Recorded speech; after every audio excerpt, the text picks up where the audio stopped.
Shalom. Kol Haloyim Yahweh Ba'ashem Yahushai Ba'ashem Rachakudash. Double honors to our apostles and elders of Great Millstone, and peace and blessings to the elect. Yeah, let's jump right into it. We're going to watch this video and then one more, and then we'll grab some precepts.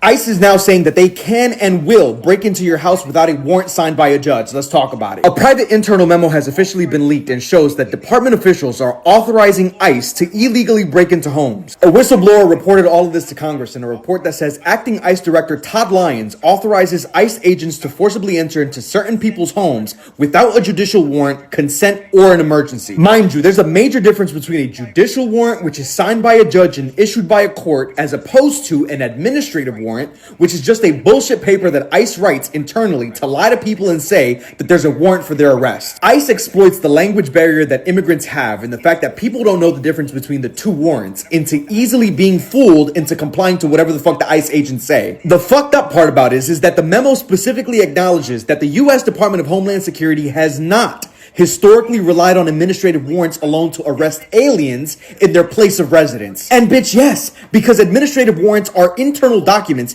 issued by immigration authorities that authorize the arrest of a specific individual but do not permit officers to forcibly enter private homes or other non-public spaces without consent. Only warrants signed by judges carry that authority. They know this, and yet the memo instructs ICE agents to break the law anyway, saying, to be clear, a Form 1205 is not a search warrant and should only be used to enter the residence of the subject to conduct an administrative immigration arrest. And they also know that they're breaking the law because the memo is addressed to all ICE personnel, but it has been shown to only select DHS officials who then shared it with some employees who were told to read it and then return it. One of the two whistleblowers was allowed to view the memo only in the presence of a supervisor and then had to give it back. That person was also not allowed to take notes. They literally made people read this memo under supervision and hand it back without taking notes because they knew that shit was illegal. And they're banking on the fact that most Americans won't care because it's just immigrants. But constitutional rights don't fucking have asterisks. Either the Fourth Amendment protects everybody with due process or it protects no one. And right now, ICE is betting that you won't do shit about it. Let me fast forward to the end again where he showed a picture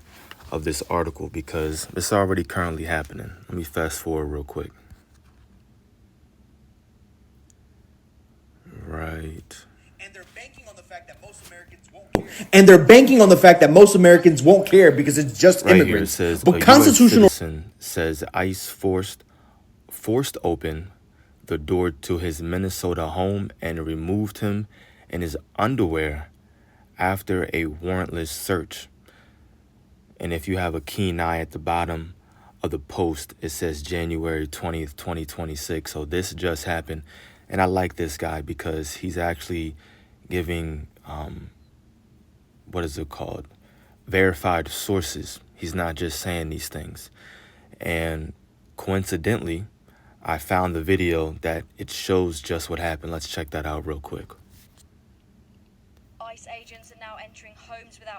ICE agents are now entering homes without warrants after being given permission from the director. Agents have been filmed removing a half-naked elderly man from a home in Minnesota. They've been given a memo saying a form signed by an immigration official is enough to arrest someone without a final removal order, something normally issued by an immigration judge. Whistleblowers warn this could... Banister, same steps. It's the same brown border around the door, and of course, white door. So this is a video showing that it actually happened. And this is on Metro. As you can see, 2.5 million followers. I mean, this is real stuff actually happening. An internal immigration and customs enforcement memo. MS Now, 7 million followers. We got your news. So it's getting real wicked. It's getting real, just real crazy, of course. A few days ago, first it was, we're going door to door. Now it's, well, we're not just going door to door. If we feel like you're an illegal immigrant and we need to make an arrest, we can forcibly enter into your houses. And so what they're basically saying is that these ICE agents are given some kind of discretion.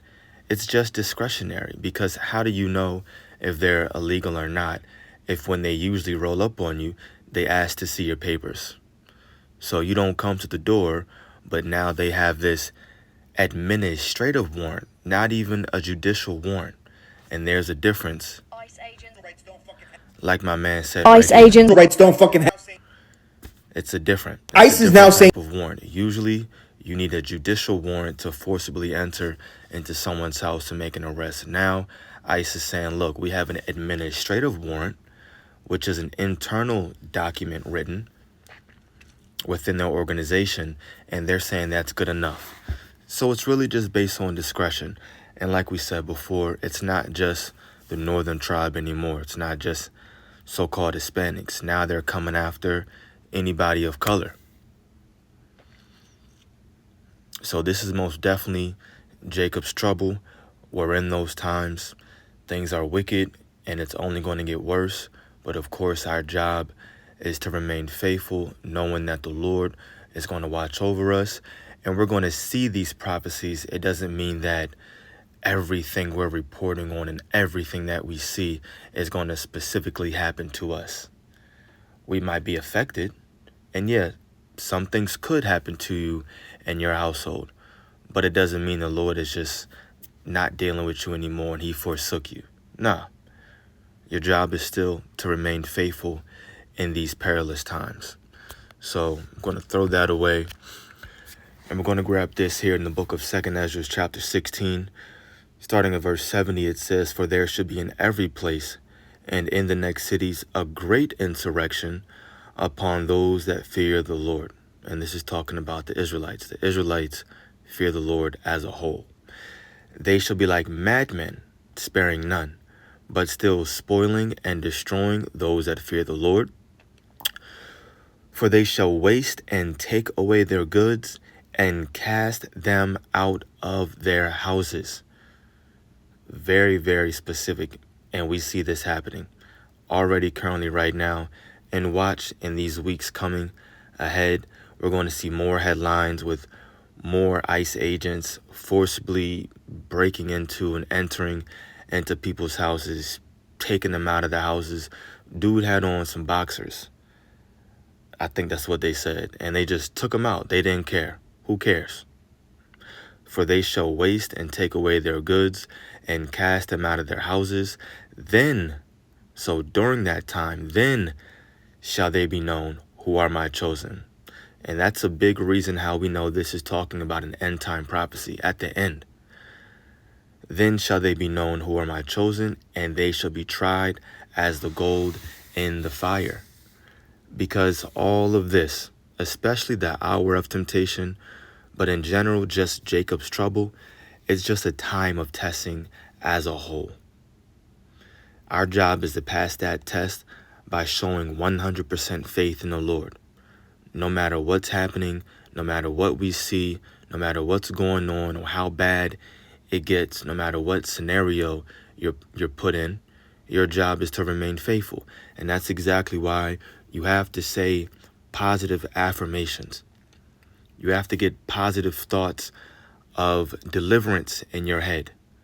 You can't keep putting in your head these negative what if scenarios, because all of a sudden you're training your mind without even realizing it to think in that frightful kind of manner versus saying and thinking, the Lord will protect me.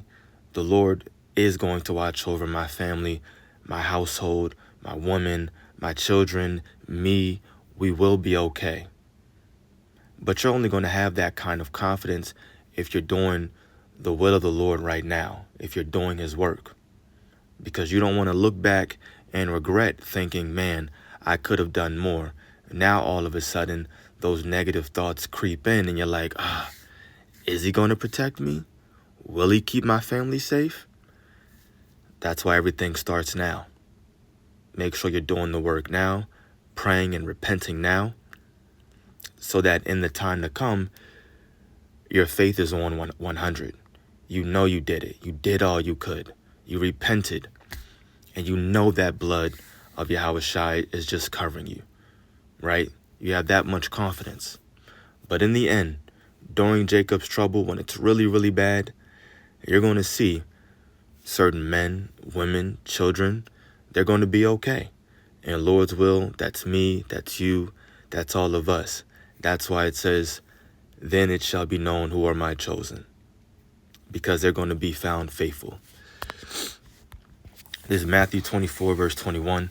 It says, for then shall be great tribulation, such as was not since the beginning of the world to this time, no, nor ever shall be. So we're quickly coming into the worst time that the world has ever seen or that the world will ever see.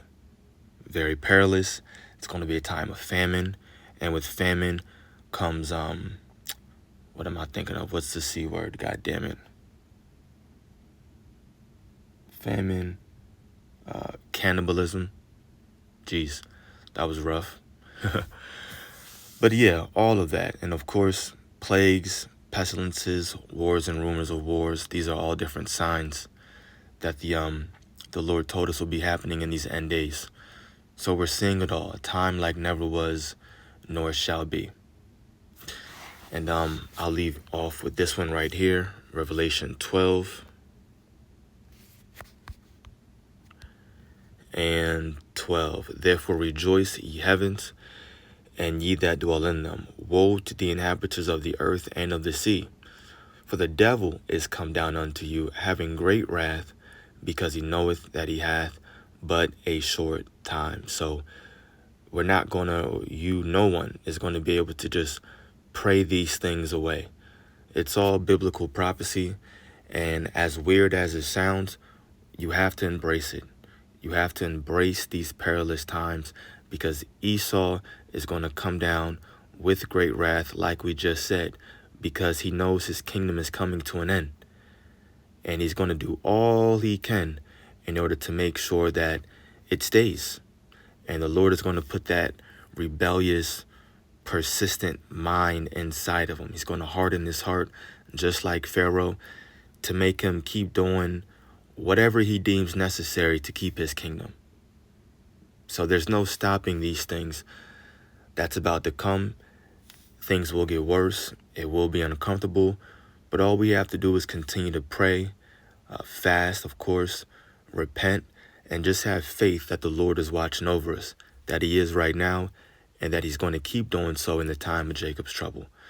So Lord willing, I was edifying to the elect. Shalom.